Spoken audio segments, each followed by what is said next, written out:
পরে তিনি লোকদিগকে ভূমিতে বসিতে আজ্ঞা করিলেন এবং সেই 7খানি রুটি লইয়া ধন্যবাদ পূর্বক ভাঙিয়া লোকদের সম্মুখে রাখিবার জন্য শিষ্যদিগকে দিতে লাগিলেন।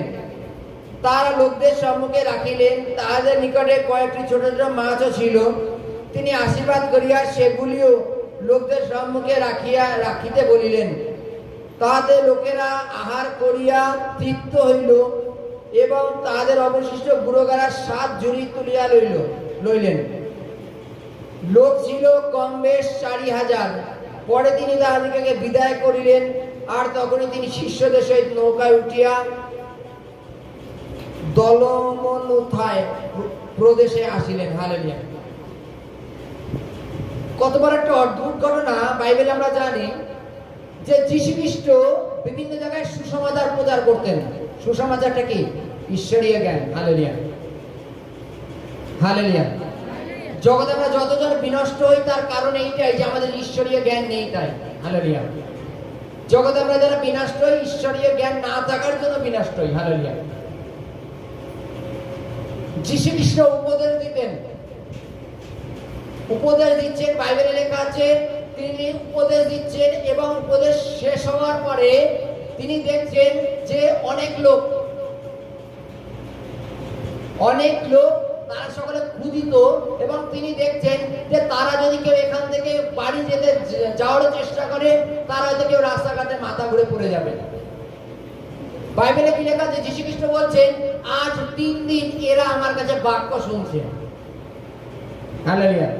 3 দিন তারা বাক্য শুনছে। আর এদের যদি এখন আমি বিদায় করি কি কেউ রাস্তায় যাওয়ার পথে মাথা ঘুরে পড়ে যাবে। শিষ্যদের বলছেন যে এদের আহারের জন্য একটা ব্যবস্থা করো। বাইবেলে লেখা আছে পুরুষ কম বেশি 4000 পুরুষ আছে, স্ত্রী বাচ্চা সেটা আলাদা। এবং যীশু খ্রিস্ট বলছেন যে এদের খাওয়া দাওয়ার ব্যবস্থা করো। তার শিষ্যরা বলছেন প্রভু যদি 2-1 হয় তাদের ব্যবস্থা করা যায়। এই 4000 লোকের আয়োজন আমরা কোথা থেকে করবো? হালেলুয়া। এই 4000 লোকের আয়োজন কোথা থেকে হবে? কি করে হবে? যীশু খ্রিস্ট বলছেন তোমাদের কাছে কটা রুটি আছে? তারা বলছে 7টা রুটি আছে। যীশু খ্রিস্ট বলছে আমার কাছে নিয়ে আসো। এবং বাইবেলে লেখা আছে তিনি 7টা রুটি নিয়ে স্বর্গের দিকে হাত উঁচু করে প্রার্থনা করলেন এবং সেই রুটিগুলো শিষ্যদের দিলেন, বললেন এবার পরিবেশন করো। এবং পরিবেশন করলো। বাইবেলে লেখা আছে তারা খেয়ে তৃপ্ত হওয়ার পরে আরো 7 ডালা গুঁড়োগাড়া রুটি রয়ে গেল আর তার সাথে কয়েকটা ছোট মাছ ছিল। সবথেকে গুরুত্বপূর্ণ বিষয় কি জানো? বাইবেলে আমাদের একটা যে শিক্ষা দেয়, এই 4000 লোকে খাওয়ার আগে যীশু খ্রিস্ট আগে একবার চমৎকার করেছিল। সেখানে 5টা রুটি ছিল। এখন 7টা রুটি, তখন 5টা রুটি ছিল। 5টা রুটি দিয়ে 5000 লোক খাইয়েছিল। জানো শিষ্যরা ভুলে গেছিল। শিষ্যরা ভুলে গেছিল যে প্রভু তো আগেও একবার চমৎকার করেছিল যে 5টা রুটি দিয়ে 5000 লোককে খাইয়েছিল। আর এখন আমাদের কাছে 7টা রুটি আছে, তাহলে কেন 4000 লোক খাওয়ানো যাবে না? তারা প্রভুকে কি রিপ্লাই দিচ্ছে? প্রভু আমাদের কাছে যা রুটি আছে 2-1 জনের হবে, এত লোকের হবে না,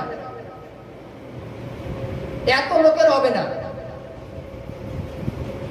আজকে তদানুসারে আমাদের জীবনে ঈশ্বর চমৎকার করেন, মিরাকেল করেন, আমরা খানিকক্ষণের জন্য ভুলে যাই যে আমাদের জীবন চমৎকার হয়েছিল। ঈশ্বর পারেন করতে, ঈশ্বর করতে পারেন, এটা আমরা ভুলে যাই মাঝে মাঝে।